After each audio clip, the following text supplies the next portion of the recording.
What's up, guys? I'm EJ. I'm joined by Kendall, and thank you so much for checking out this edition of our virtual NBA Draft War Room. Today, we're going to be talking about the Milwaukee Bucks. Kendall, the Milwaukee Bucks, reigning Central Division champion. They were number one seed in the Eastern Conference playoffs. But this was another disappointing end to the Bucks season. Obviously, being knocked out of the second round of the playoffs by the Miami Heat in just 5 games. Giannis had to exit that series early because of an ankle situation. So, I think a lot of soul searching for the Bucks. The Bucks expected this to be a team that would compete for an NBA championship, that would go deep into the postseason, and that did not happen. They also had a lot of stuff off the court, obviously that played into their time in Orlando. Obviously, they were the first team to sit out any games due to the racial injustice in the United States. And George Hill being one of the outspoken players, talking about how maybe they shouldn't have been down there. So in some ways, I think a little bit of a cloud hanging over the Bucks this year, despite a fantastic regular season. Giannis and his future hanging in the balance. I think the Bucks have clear needs that they need to fill, despite being a team that has such a great record. But what do you think about the Bucks heading into this offseason? Yeah, I mean, the Bucks being at pick 24 is it's nice because this isn't their pick, this is Indiana's pick.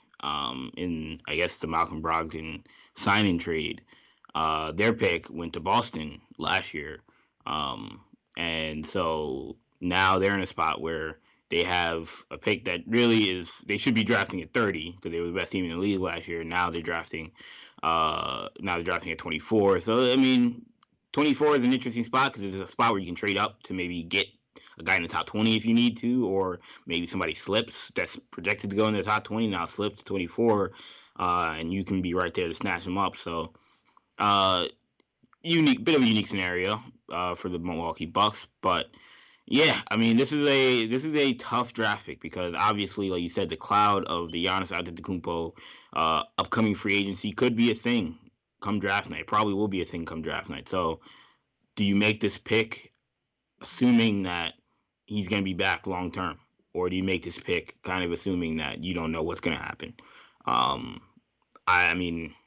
That's really not something that we can really answer, but it could affect how they draft because obviously the Milwaukee Bucks without Giannis long term have much different needs than the Milwaukee Bucks with Giannis long term. But I guess obviously you have to assume that you want to help this team right away.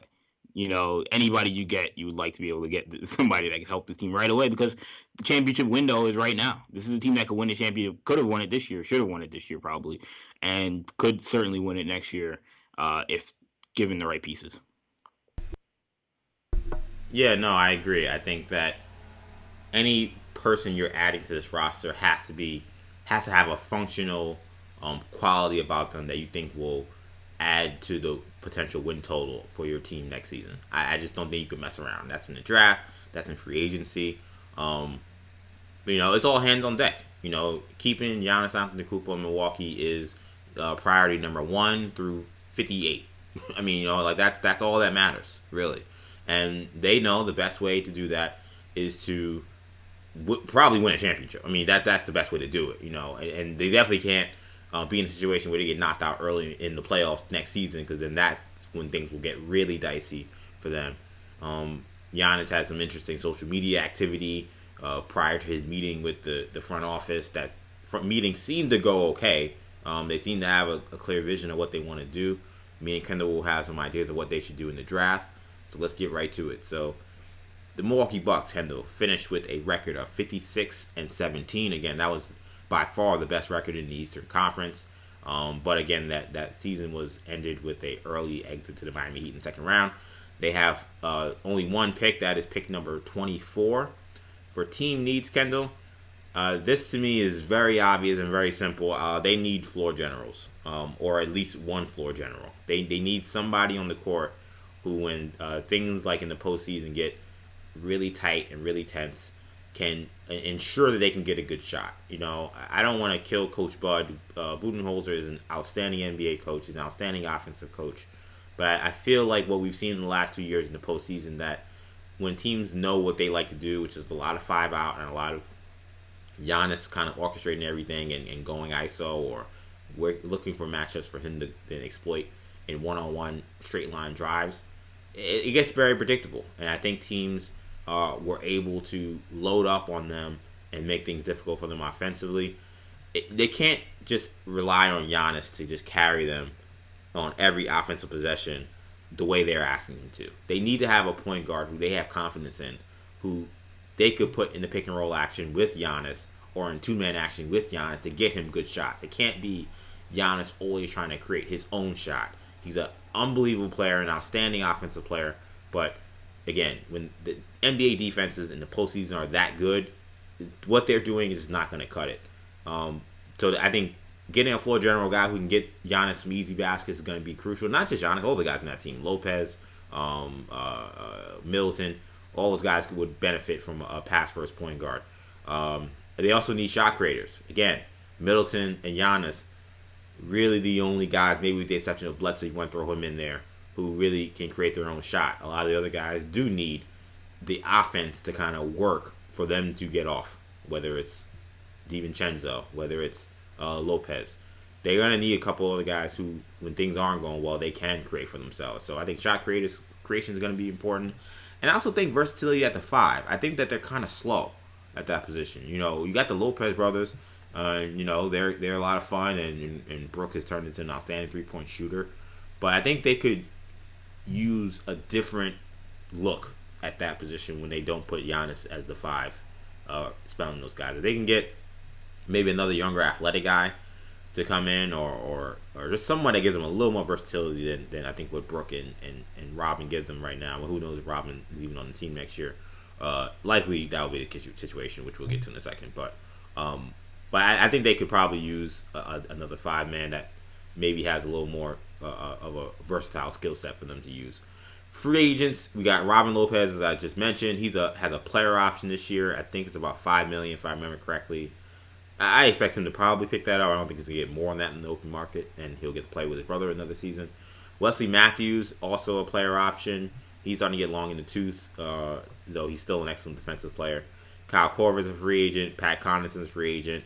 And you have 2-way deals on Cameron Reynolds and Frank Mason. So, Kendall, I'll let you go first here with the Milwaukee Bucks. When it comes to targets at number 24 in this draft, who are you looking at? So, I agree. I mean, look, I think the point guard position is important for this Milwaukee Bucks team. You know, there's been a lot of inconsistency at the spot. You know, it's not like they haven't gotten any production out of Eric Bledsoe, George Hill. In years past, obviously, you had Malcolm Brogdon also manning that spot at times, and they've gotten production out of that guard spot, but it's been uneven, to say the least, and that's not something that you really necessarily want from the point guard position for a team that's trying to win a championship. Exactly. And, DiVincenzo, also had minutes at the 1 this year, and he also was uneven at the guard spot, despite. Just like Bledsoe, DiVincenzo had a lot of nice flashes where you're like, wow, this kid could be really good. He also had spots where you're like, this kid shouldn't be playing point guard right now. He shouldn't have the ball in his hand. So I agree. I think I'm looking at the point guard spot, and to me, a guy that we haven't talked about on this YouTube channel much. We did talk about him in a comparisons video, but we haven't mocked him to any of these teams in our War Room series yet. I like Theo Maledon for the Milwaukee Bucks. I think that's excellent value. I mean, I think Maledon's being a little undervalued in this draft process. Coming into the season, people thought he was a top 10 pick. And at the time, I thought that was a little heavy-handed. That was a little much because, I mean, coming into the season, people liked him better than Killian Hayes. Killian Hayes really kind of won back his draft reputation this season, but Maledon was was the higher viewed prospect coming into the year, and Maledon kind of struggled and had some, situations with injuries and and whatnot where he didn't necessarily have the season people expected. And now I think he's being undervalued because you're talking about a guy who, when you talk about ready-made point guard prospects in this draft, especially for a kid his age at 19 years old, he's going to be ready to play for anybody right away. I mean, he was a starting point guard for a EuroLeague team this season and played well in spots in the EuroLeague. So you're talking about a guy that isn't going to be startled by playing in playoff games or playing on national TV Versus there are some point guards in this draft that are younger that could be drafted higher. R.J. Hampton, Nico Mannion, Kyra Lewis, where you're like, I mean, well, Kyra Lewis is a sophomore, but you say to yourself, will they be ready for those moments? I think Theo Maledon is one of those guys that could go lower than those guys, but will be ready for those moments. I actually compared him to George Hill in our NBA draft comparisons video on him, and typically I look at that and say it's a little bit of it's a little redundant, but George Hill is an older point guard. So long term, Theo Maledon is the point guard of the future if you draft him at 24. And from the Milwaukee Bucks, I feel good about that because I think he does have an upside that could scream star. It's not a guarantee. He could be a role player. That's probably where he projects most likely.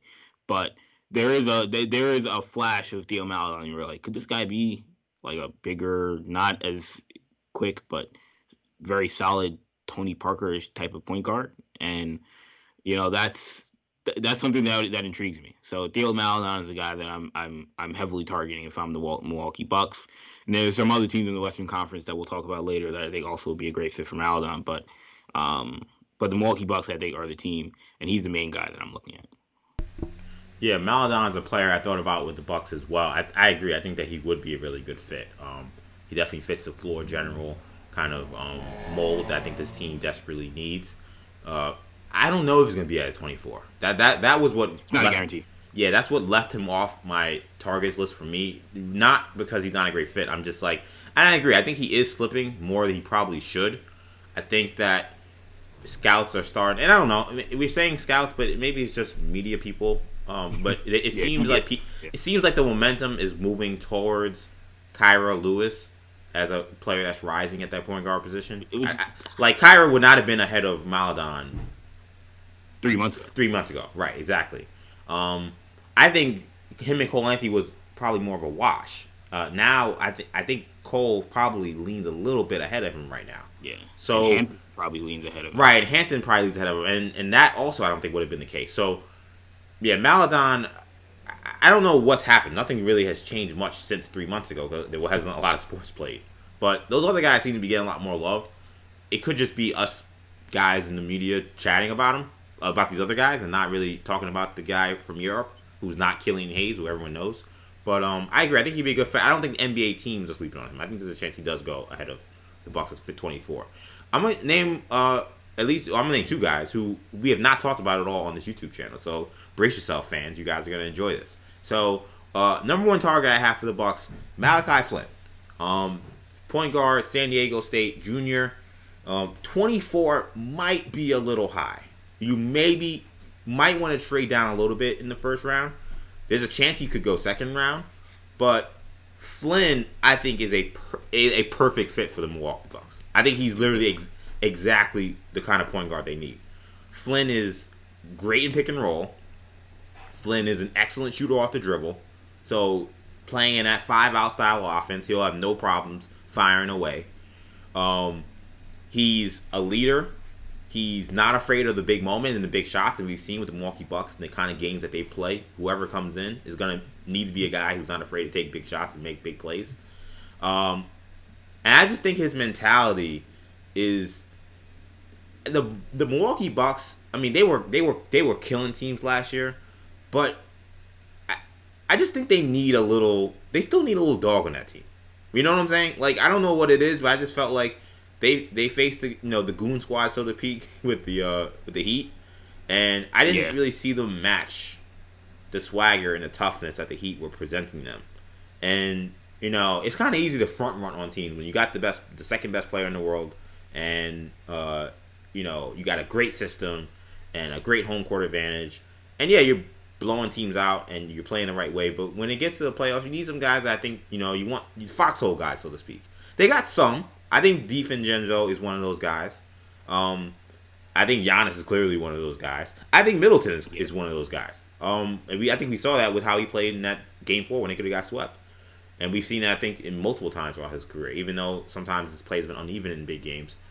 I think they need a couple of more guys. George Hill is getting a little older now. Bledsoe, physical guard, but he's just unpredictable in these situations. And I'm not saying that Malachi Flynn's coming in and taking Bledsoe's spot, but I think that he could actually be a really good supplement if you do move on from Hill, or if you do move Bledsoe and you decide to have someone else as a starter. I think Flynn comes in. He's not afraid. I think he comes in. He knows the offense well. If you watch San Diego State, I think they run similar stuff to what Bud is doing. So I love the fit there. To me, he was a clear player for me that I thought made sense for them. The other guy I'll throw out there too, and this is more of a player I think that they should look at, especially if they do move on from Bledsoe. Because I think that's the one thing we're gonna have to consider. I think that the Bucks are definitely a candidate to really change the roster drastically. So yeah. Besides Giannis and maybe Middleton, I'm not assuming any of these guys are back. So, and I definitely don't think any of the point guards I'm assuming are back. So if they move on from him, Grant Ryler, College of Charleston, he's a similar player to me. A strong guard. He can get in the paint. He's an aggressive scorer. To me, he's not necessarily I look at as a floor general type of guard, though I think he can. He is a good passer. I think if you get him and then you get a veteran who plays more of the floor general role, Ryler may end up kind of filling some of the penetrator, shot created role that Bledsoe you may lose that I was talking about they need anyway. So he's an underrated player. He's not getting a lot of talk. You put the tape on him, he's very impressive. Yeah, he looks like a guy that's going to play in the NBA and he's going to last. So those would be the two guys I'd look at if I'm the Bucks at 24. Those are two guys that are certainly draft nerd favorites in this draft. Well, what are we, Kendall? We're draft nerds, so this is what it's about, right? So look, I mean, it's definitely intriguing for a lot of watching. Probably, the Bucks having either one of those two guys, and I think what I like about both of those prospects that you mentioned are that the Bucks have in the last 4 or 5 years, really going back to Giannis, which was a good pick, but the Bucks have really fancied themselves as a team that has taken a lot of risks. I think probably because Giannis worked out. They've taken a lot of risks on a lot of guys that just aren't ready to play. Just never were ready to play. I mean, they drafted Jabari Parker was a good pick and it didn't work out, but then they drafted Rashad Vaughn, who was a risk. A guy who wasn't that great at UNLV, but had a lot of upside and didn't pan out. They drafted Don Maker. Guy with a lot of upside and is now on his second team, probably gonna be on his third team very soon. DJ Wilson. Yeah, they drafted DJ Wilson the year after. Another guy with a lot of upside, but can't ever get on the floor. For a team that's built a superpower, they've not drafted well. I mean, let's keep it 100. So the year they drafted Maker, they drafted Brogdon, so they got really lucky. It was a great pick. But like they afforded themselves the opportunity to miss on Don Maker because they got a steal and out Brogdon. It's very but now he's gone. So now it's like at this point that doesn't mean anything. You need to be able to replace that. So I think what I like about those two guys is that they're also more veteran guys, more ready-made NBA players like Brogdon. DiVincenzo was kind of in the middle where like he was a risk because he had one game where he went off that made him an NBA prospect. Yeah, and then remember he had those scrimmages in the combine. Even then he didn't seem like he was going to the draft, and then he dominated this combine. Yeah. And I was like, well, I guess now I got to go to the league. Yeah, exactly. And so he was a risk, but he also came in with ready-made NBA tools because of his athleticism, his shooting ability, and he didn't play much his rookie year, but showed himself ready in year two. I mean, it'll be interesting. I think Maladon, Flynn, Riller, all these guys all have they all have that ready-made quality that I think they should definitely look at. If they are looking for more projects, because that's typically how they've been looking at, you have to wonder if they take a look at another guy similar to Giannis's profile when Giannis came out, and that's Aleksej Pokusevski. Obviously, Poku, another favorite of the NBA draft online community, and he has a similar profile to Giannis. I don't know what that means. I don't know if they draft. Poku's a very interesting player, but if I'm Giannis and they draft Poku, I'm looking at real estate in Toronto. I'm looking at real estate in Miami. I'm looking at real estate in San Francisco. I'm looking at real estate in New York. I'm starting to now say, okay, New York. What is going? I'm a Knicks fan. I'm gonna throw it out there. Come on, people. You know I had to do that. But no, I'm gonna say okay. This is what we're doing now. Yeah. All right, I know. Yeah. let's see what's going on in these other places because that's just not gonna help you next season. That's not Yeah. that to me is them looking like we know you're leaving, so we're just gonna draft somebody that we think long term will help us, and he very well might. I mean, he's in that unicorn brand, the Porzingis, the Giannis, those type of players, the guys that are Ben Bender, this guy with the jokes here. Those type of players. I mean, the Bucks struck gold with obviously with Giannis. They may take another flyer, but if I'm Giannis, I'm not having that. I'm not having that at all. So another interesting name that we haven't mentioned on this YouTube channel, I'll mention real quick before we get out of here. Yeah, is Jay Scrubb, a JUCO kid from Louisville that committed to Louisville, but actually is going to be entering the draft. The shooting guard, 6'6", lefty. Really, really can shoot the basketball. If you watch his tape, obviously he's playing JUCO, so he's going to look amazing if he's going to be a first-round pick. But he certainly made a lot of flashes at the U19 minicamp, Team USA minicamp last summer. Really showed out against the best players in the country, and put himself really on the NBA draft radar. And again, could really shoot the basketball. He's 6'6", good athlete. You don't know about the level of competition. Handle needs to improve. He reminds me of James Young coming out of Kentucky, and he has that similar kind of really good athlete, really good shooter, lefty stroke, but needs to improve his individual shot creation. Imagine if James Young of Kentucky was playing JUCO. I mean, he would have won the top 10 probably. We would have been like, wow, this kid's nasty. So I don't know. I don't know what the deal was with James Young. You'd think he had all the tools and it just didn't work out. But Jay Scrubb, there's some similarities there, and he's another guy with all the tools.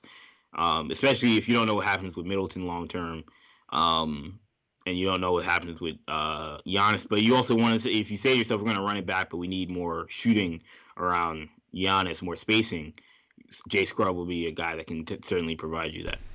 Yeah, and if Wesley Matthews and or Kyle Korver or Connaughton, if any of those guys are gone, I didn't put shooting as a need because the Bucks typically have had a lot, but those are three guys that do, and those are three guys for sure that and that Lopez, do help with shooting.